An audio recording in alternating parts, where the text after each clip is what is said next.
Hello, Dr. Dalton. Hope you're doing okay. Today for my alternative final, I will be telling you about cerebral palsy or CP. So, what is cerebral palsy? CP is a neuromotor disorder, which means that there's damage to the central nervous system that can affect fine motor skills, gross motor skills, movement, balance, and posture.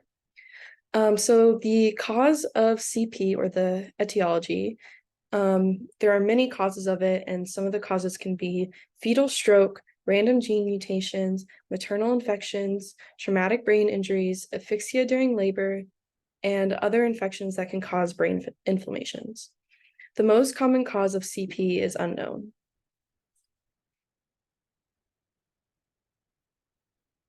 So, what are some characteristics or signs and symptoms of CP? So, one of the biggest symptoms is spasticity, which means that the muscles are stiff with very exaggerated reflexes. Other symptoms can include rigidity, which means that there's stiff muscles with normal reflexes, ataxia, which means that there is weak muscle coordination, athetosis, which is slow writhing movements, involuntary movements, tremors, muscle tone variation, ranging from muscles that are too stiff to muscles that are too floppy. Other characteristics include delays in reaching the normal milestones of motor skills, including pushing up on the arms as an infant, sitting up, and crawling. Favoring one side of the body is also one of the characteristics of cerebral palsy. Difficulty walking, sucking, eating, speaking, swallowing, and moving precisely are also some symptoms, and as well as excessive drooling.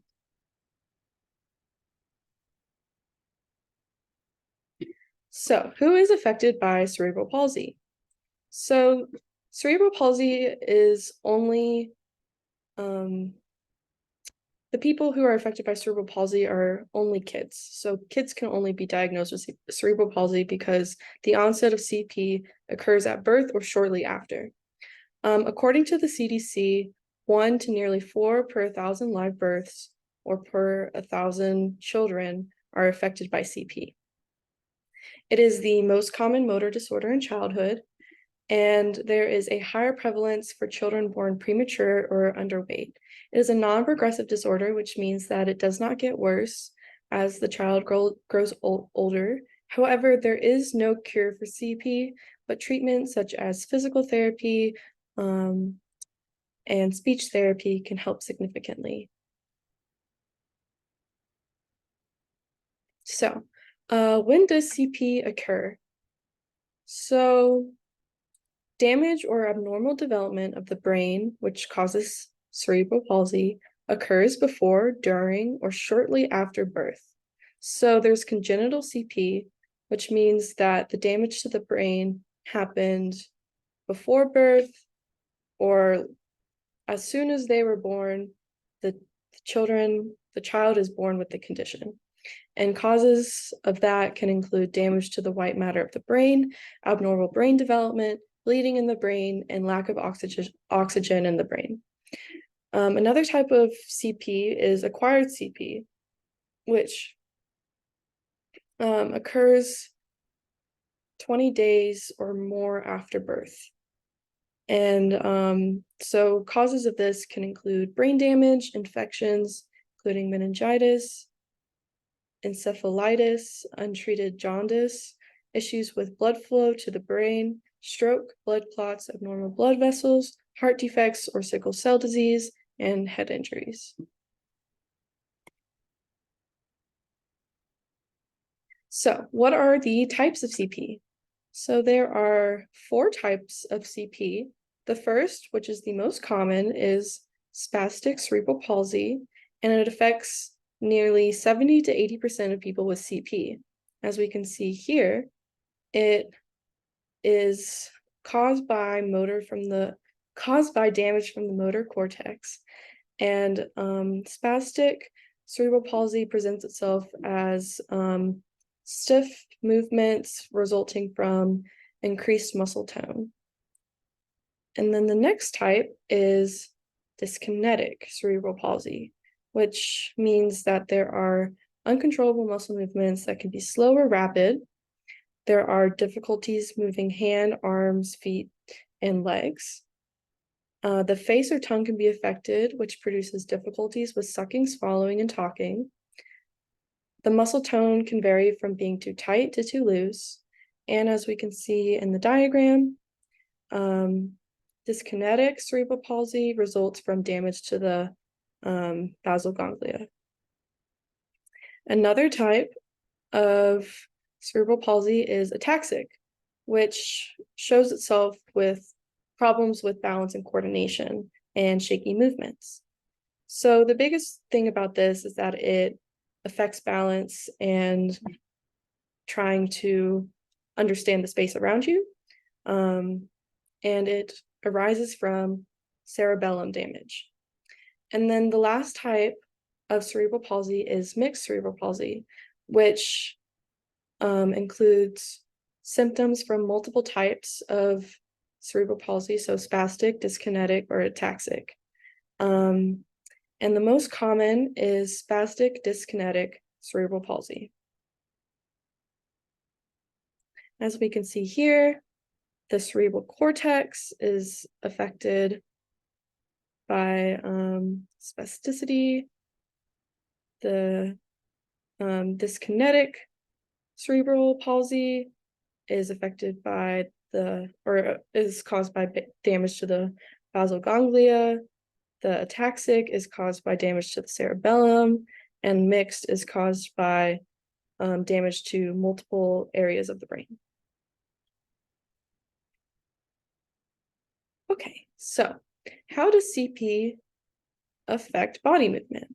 So cerebral palsy can affect different parts of the body. As we can see in this diagram, it can affect the bottom legs, which is the most common in premature babies. It can affect one side of the body. So one of my friends actually has this, and only her left side of the body is affected. Or it could be the entire body, which is which would sorry, which would would be the entire body. And this is most common with babies who experience a lack of oxygen at birth. So now, how does CP present itself as a speech sound disorder? So because CP is a neuromotor disorder, it is an organically based speech sound disorder. It can cause childhood apraxia of speech, which produces significant speech acquisition problems. Some of the difficulties of CP as a SSD includes difficulties with speaking, motor skills, excessive drooling, trouble swallowing, and delays in speech development. Some of the phonetic placement errors include fronting, stopping, gliding, backing, vowelization, or L and R, vowelization of L and R, nasalization, and lateralization of fricatives. Another difficulty includes coordination, which can lead to weak syllable deletion, stopping of fricatives, final consonant deletion, voicing, devoicing, and consonant cluster reduction. So, where does intervention occur for cerebral palsy? So, intervention for CP includes physical therapy, occupational therapy, recreational therapy, and speech and language therapy. Therefore, intervention can occur wherever the child is receiving these services. Some places where intervention might occur would be in hospitals, schools, and places that provide physical, occupational, recreational, and speech therapy.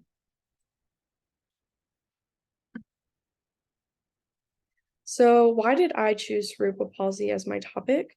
As I mentioned before, one of my friends has cerebral palsy, and I have talked to her about it a little bit, but I was really interested when we learned about it in class because I had a real life connection to this condition. And my friend, she, as I said before, it only affects the left side of her body, and it does not really affect her speech in any way, more of her walking and muscle movements. So I was really interested about this. I wanted to learn more about it so I could also learn more about my friend. She's talked about it and it just seemed really interesting. And yeah, I learned that it is there are so many variations of cerebral palsy. And she talked to me and she was like, yeah, we think maybe they don't really know. That they just kind of like classified her as having cerebral palsy because of her symptoms. Um, they think it might have been some damage to the brain in when she was being born, but they don't really know. So in conclusion, cerebral palsy is a neuromotor disorder that occurs before, during, or shortly after birth. Only children can be diagnosed with CP, which means that adults cannot be diagnosed later in life with cerebral palsy. CP can be congenital, which means that it is present since birth, or acquired, but it can only be acquired shortly after birth for it to be considered as CP. The types of CP include spastic, dyskinetic, ataxic, and mixed. As a speech sound disorder, CP can cause difficulties with swallowing, sucking, eating, speaking, and precise motions. When speaking, children with CP can produce weak syllable deletion, stopping of fricatives, final consonant deletion, voicing, devoicing, and consonant cluster reduction.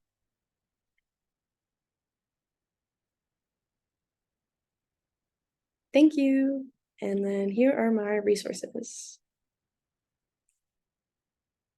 Hope you have a good summer. Bye.